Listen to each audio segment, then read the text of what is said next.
ಸುಮಲತಾ ಅಂಬರೀಶ್ ಸ್ವಾಭಿಮಾನಕ್ಕೆ ಬದ್ಧವಾಗಿರಲಿ ಅಂತ ಹೇಳಿ ಬೆಂಗಳೂರಿನಲ್ಲಿ ಡಿಸಿಎಂ ಡಿಕೆ ಶಿವಕುಮಾರ್ ಹೇಳಿಕೆ ಕೊಟ್ಟಿದ್ದಾರೆ. ಸುಮಲತಾ ಅಂಬರೀಶ್ ಸ್ವಾಭಿಮಾನದ ಮೂಲಕ ಗೆದ್ದಿದ್ರು. ಆ ಒಂದು ಪದ ಬಹಳ ಸೆನ್ಸೇಷನ್ ಕ್ರಿಯೇಟ್ ಮಾಡಿತ್ತು ಆ ಸಂದರ್ಭದಲ್ಲಿ, ಅಂದ್ರೆ ಲೋಕಸಭಾ ಚುನಾವಣೆ ಸಂದರ್ಭದಲ್ಲಿ. ಹಿಂದೆ ಉಪಕಾರ ನೆನಪಿದ್ರೆ ಸುಮಲತಾ ತೀರ್ಮಾನ ಮಾಡಲಿ, ನಮ್ಮದೇ ಆದ ಒಂದು ರೂಟ್ ಅನ್ನೋದು ಇರಬೇಕು, ರೂಟ್ ಇದ್ರೆ ಮಾತ್ರ ಫ್ರೂಟ್ ಅಂತ ಡಿಸಿಎಂ ಡಿಕೆ ಪಂಚ್ ಕೊಟ್ಟಿದ್ದಾರೆ. ಸುಮಲತಾ ಜೆಡಿಎಸ್ ಜಗಳ ಆಡಿದ್ದು ನೋಡಿದ್ದೇವೆ, ಏನೇನು ಹೇಳಿಕೆಗಳು ಬಂದಿದ್ವು, ಜೆಡಿಎಸ್ ನಾಯಕರು ಒಬ್ಬರಾದ್ಮೇಲೆ ಒಬ್ರು ಕಾಂಪಿಟೇಷನ್ಗೆ ಬಿದ್ದು ಏನೇನು ಮಾತನಾಡಿದ್ರು ಇದೆಲ್ಲವೂ ಕೂಡ ರಾಜ್ಯದ ಜನ ನೋಡಿದ್ದಾರೆ, ನಾವು ನೋಡಿದ್ದೀವಿ. ಸುಮಲತಾ ಬಿಜೆಪಿಗೆ ಈಗಾಗಲೇ ಬೆಂಬಲ ನೀಡಿದ್ದಾರೆ. ಸುಮಲತಾ ನಿಲುವು ಬದಲಾವಣೆ ಮಾಡಿಕೊಳ್ಬೇಕು, ಆಮೇಲೆ ನೋಡೋಣ ಸ್ಥಳೀಯರ ನಿರ್ಧಾರ ಎಂದಂತ ಡಿಕೆ ಶಿವಕುಮಾರ್. ಸ್ವಾಭಿಮಾನಕ್ಕೆ ಅವರು ಬದ್ಧರಾಗಿರಬೇಕು ಅಂತ ಹೇಳಿದ್ದಾರೆ.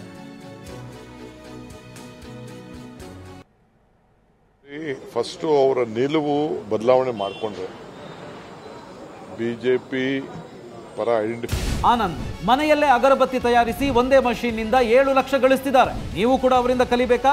ಅವ್ರ ಜೊತೆ ವಿಡಿಯೋ ಕಾಲ್ ನಲ್ಲಿ ಮಾತಾಡಬೇಕಾ? ಈಗಲೇ ಫ್ರೀಡಮ್ ಆಪ್ ಡೌನ್ಲೋಡ್ ಮಾಡಿ. ಮಾಡ್ಕೊಂಡಿದ್ದಾರೆ ಬಿಜೆಪಿ ಪರ ಐಡೆಂಟಿಫೈ ಮಾಡಬೇಕು. ಅವ್ರಿಗೆ ಜೆಡಿಎಸ್ಗೆ ನಡೆದ ಯುದ್ಧದ ಕಾಳಗ, ಮಾತಿನ ಕಾಳಗ, ಜನ ಏನ್ ತೀರ್ಮಾನ ಮಾಡ್ತಾರಂತ ಗೊತ್ತಿಲ್ಲ. ಜನ ದಡ್ಡರಲ್ಲ. ಅವರು ಪೊಲಿಟಿಕಲ್ ಸ್ಟ್ಯಾಂಡ್ ಫಸ್ಟು, ಅವರ ಸ್ವಾಭಿಮಾನ ಏನು ಒಂದು ಮತ ಯಾಚನೆ ಮಾಡ್ತಾ ಇದ್ದೀನಿ ಅಂತ ಹೇಳಿದ್ರು, ಅದಕ್ಕೇನಾದ್ರು ಅವರು ಬದ್ಧ ಇದ್ರೆ ಆಮೇಲೆ ಯೋಚನೆ ಮಾಡಲ್ಲ.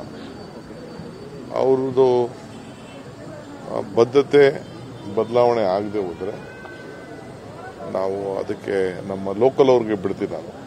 ಯಾಕೆಂದ್ರೆ ನಾವು ಯಾವತ್ತೂ ನಮ್ಮ ಪಾರ್ಟಿಲಿ ಹೈಕಮಾಂಡಿಂದ ನಮ್ಮ ಮೇಲ್ಗಡೆಯಿಂದ ಯಾರನ್ನೂ ಡ್ರಾಪ್ ಮಾಡೋದಿಲ್ಲ. ಕೆಳಗಡೆ ಬೇಸ್ ಇರಬೇಕು. ನಮ್ದು ಏನಿದ್ರು ರೂಟ್ ಇದ್ರೆ ಮಾತ್ರ ಫ್ರೂಟು. ಬಟ್ ಕಾಂಗ್ರೆಸ್ ಅವರು ನಮ್ಗೆ ಆಹ್ವಾನ ಕೊಡ್ತಾ ಇದ್ರೆ ನಾನೇನು ಡಿಸೈಡ್ ಮಾಡಿಲ್ಲ ಅನ್ನೋ ಮಾತನ್ನು ಕೂಡ ಹೇಳಿದ್ರು. ಅವ್ರಿಗೆ ಬಿಟ್ಟಿದ್ದು, ಅವ್ರಿಗೆ ಯಾರು ಹೆಲ್ಪ್ ಮಾಡಿದ್ದಾರೆ ಅವ್ರಿಗೆ ಉಪಕಾರ ಮಾಡಿ ತೀರಿಸ್ಕೋಬೇಕಂದ್ರೆ ಅವ್ರು ತೀರ್ಮಾನ ಮಾಡಲಿ. ಇನ್ನು ಮಂಡ್ಯ ಜಿಲ್ಲೆ ರಾಜಕೀಯ ನೋಡಿದ್ರೆ ಅಸೂಯೆ ಆಗ್ತಿದೆ ಅಂತ ಸುಮಲತಾ ಭೇಟಿಗೆ ಹೊರಟಂತ ಎಚ್ಡಿಗೆ ಡಿಕೆ ಟಾಂಗ್ ಕೊಟ್ಟಿದ್ದಾರೆ. ಎಚ್ಡಿಕೆ ಅವತ್ತು ಆಡಿದ್ದ ಮಾತು, ಹೇಳಿದ್ದ ವಿಚಾರಗಳು ಎಲ್ಲವೂ ಕೂಡ ನಮಗೆ ಗೊತ್ತಿದೆ ಅಂತ ಡಿಸಿಎಂ ಡಿಕೆ ಶಿವಕುಮಾರ್ ಹೇಳಿದರು. ಏನು ಹೇಳಿದ್ರು ಡಿಕೆ, ಬನ್ನಿ ನೋಡೋಣ. ನನಗೆ ಈ ನಮ್ಮ ಜಿಲ್ಲೆ ಮತ್ತು ಈ ಮಂಡ್ಯ ಜಿಲ್ಲೆಯಲ್ಲಿ ನಡೀತಾ ಇರುವಂತ ರಾಜಕಾರಣ ನೋಡಿದ್ರೆ ನನಗೆ ಅಸೂಯೆ ಆಗ್ತಾ ಇದೆ. ಹಿಂದೆ ಮಾತಾಡಿದ ಮಾತುಗಳು, ಹೇಳಿದ ವಿಚಾರಗಳು, ನಡ್ಕೊಂಡಂತ ರೀತಿ. ನಾನೇ ಕುಮಾರಸ್ವಾಮಿ ಅವರಿಗೆ ರಿಕ್ವೆಸ್ಟ್ ಮಾಡ್ಕೊಂಡೆ. ಪಾಪ ಅನಿತಾ ಕುಮಾರಸ್ವಾಮಿ ಅವರು ಚಲರಾಜಸ್ವಾಮಿ ಮನೆಗೆ ಹೋಗ್ಕೊಂಡಿದ್ರು. ಹೋಗ್ಬೇಡ ಅಂತೇಳಿ ನಾನು ಹೋಗಪ್ಪ ಅಂತೇಳಿ, ಹುಡುಗ ಗೆಲ್ಲಿ ಅಂತ ಹೋಗಿ ಈಗ ಪಾಪ ಎಲ್ಲಾರ ಮನೆಗೂ ಹೋಗ್ತೀನಿ ಅಂತಾರೆ. ಬಹಳ ಸಂತೋಷ. ಇಷ್ಟು ಪರಿವರ್ತನೆ ಆಗಿದ್ದಾರೆ ಅಂತಂದ್ರೆ, ಯಾರು ಸರ್ಕಾರನ ತೆಗೆದ್ರು, ಸರ್ಕಾರ ತೆಗಿಲಿಕ್ಕೆ ಯಾರು ಫೌಂಡೇಶನ್ ಹಾಕಿದ್ರು, ಯಾರು ಕುಮಾರಸ್ವಾಮಿ ತೆಗೆದ್ರು, ಯಾರು ಯಡಿಯೂರಪ್ಪನವ್ರು ತೆಗೆದ್ರು, ಯಾರು ಅಶೋಕ್ ತೆಗೆದ್ರು, ಯಾರು ಅಶ್ವತ್ಥಾಯಣ್ ತೆಗೆದ್ರು, ಅವ್ರನ್ನೇ ತಿರ್ಗಾ ತಬ್ಬಾಡ್ತೀನಿ ಅಂತ ಅಂದ್ರೆ ಆ ಜನ ಮತದಾರರೇ ತೀರ್ಮಾನ ಮಾಡಬೇಕು.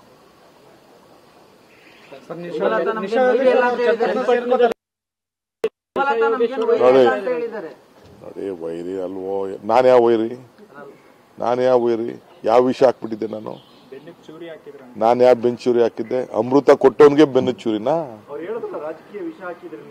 ಹೇಳಿ, ಕಮಾನ್ ಲೆಟ್. ಅಲ್ಲ ಹೇಳಿ, ವಿಷ ಅಂದ್ರೆ ಜನ ಮುಂದೆ ಹೇಳ್ಬೇಕಲ್ಲ. 5 ವರ್ಷ 38 ಜನ ಗೆದ್ದವ್ರನ್ನ ಈ ರಾಜ್ಯದ ಮುಖ್ಯಮಂತ್ರಿ ಅನ್ಸಿದ್ನಲ್ಲ ತಿರ್ಗಾ ವಾಪಸ್ಸು ಕಾಂಗ್ರೆಸ್ ಪಾರ್ಟಿ. ವಿಷನ ಅದು? ಮಳೆಯಲ್ಲಿ ಬೆಳೆಲಿ ಹೋರಾಟ ಮಾಡಿದ್ನಲ್ಲ, ವಿಷನ ಅದು? ನನ್ನ ಆತ್ಮಸಾಕ್ಷಿ, ನಾನು ನಂಬಿರುವಂತ ಶಕ್ತಿ ಆ ಜನತಾದಳದ ಕಾರ್ಯಕರ್ತರು ಗೊತ್ತಿದೆ ನಾನು ಏನ್ ಮಾಡಿದ್ದೀನಿ ಅಂತ. ಬಿಡಿ, ಅವ್ರೇನು ನೆನೆಸ್ಕೊಳ್ಳೋದು ನಂಗೇನು ಅವಶ್ಯಕತೆ ಇಲ್ಲ.